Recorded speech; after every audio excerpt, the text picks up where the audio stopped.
you did stand-up for years. Yes. Who was your influence? Who was the person that you were watching when you were young that made you, you're like, that's who I want to be? I mean, honestly, it wasn't so much stand-ups. Mhm. Like, I loved Gilda Radner Yep, and Eddie yep. Murphy. Like, I would watch his VHS of, Best of Eddie Murphy, Saturday Night Live. Yeah. And Steve Martin. And, Mhm. I do remember watching Eddie Murphy Raw with my grandmother for some reason. but But it was at her insistence. yeah. We're going to watch it again. I'm like, no, yeah, she influenced me. I remember Adele Givens on Def Comedy Jam. Def Comedy Jam I used to watch a lot of. But yeah, I wasn't like a crazed stand-up fan like a lot of stand-ups. You and I were at a social function, and there were a lot of stand-ups there, and everyone was going on listing the stand-ups that influenced them. And I remembered, I can't remember what you said, but we were going around the room, and I was thinking, it wasn't for me neither. It wasn't stand-ups that excited me the most. Yeah. It was sketch players and comedic actors that made me really excited about comedy. Yeah. I mean, listen, lately I don't do stand-up as much, and what I really think about it is there's almost no one I want to hear talk for an hour straight. Mm.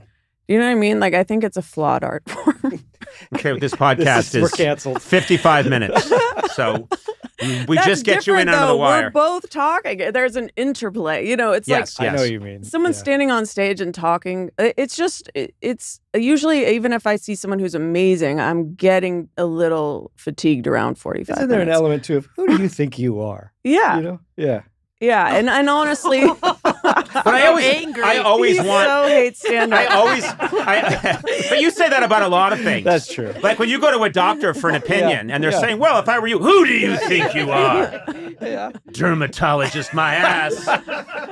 No, my feeling is I always want there to be another reality to come in. So I was so happy doing late night because I could be talking and a man could interrupt me from the audience who's dressed in a beekeeper's outfit, and a whole other reality could come out. That's the world I always wanted to live in. Yeah. I wanted to start doing something or talking as a normal person, but then I wanted to be stopped by either a bear wearing a diaper or a guy pretending to be a gold miner. And then I wanted maybe some tape to be involved that took us to a different reality. That was the world that I was always happy with. Yeah, I like that interplay and the whole comedy game and the playfulness of those kinds of moments. And so, yeah, I think for me, stand-up, it was one of these things where I kind of love-hated it, and I kind of just kept doing it, and I was kind of good at it, but I never, what I realized, I would get off stage and I don't feel good. But most comedians I know get off stage and feel incredible about themselves. They're Right. on a high.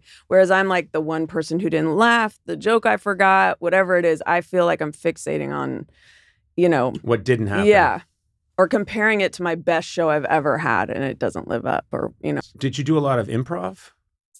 I do, when I do stand-up, I do like to riff a lot, but I definitely write my jokes. I was just talking to Niles Abston, this younger comedian, and he was saying he goes on stage and just talks to develop material. And I was like, that sounds so terrifying to me.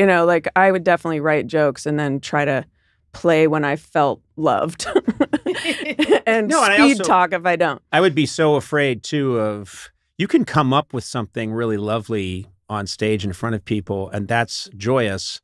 But I always want to go out there armed with thoughts that I've bounced off other people, that I don't know.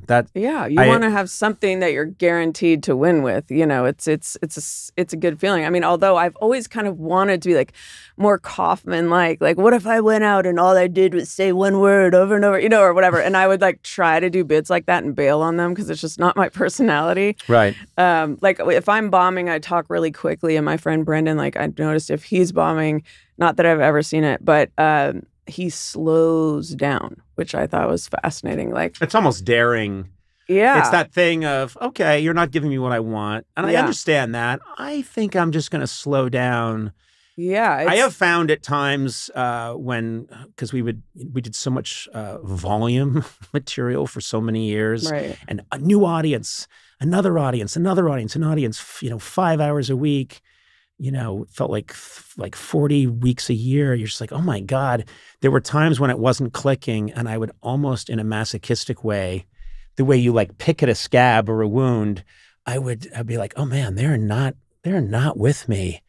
I'm going to enjoy this. I'm going to enjoy this silence right now. I found it usually wasn't the way to go, but there were times when it felt like it saved my sanity anyway. Yeah, I think that's what people loved about you, because I feel like, I don't know, it's like, then it feels like we're on your team. We're relating to like, yeah, this can't, there's challenges and.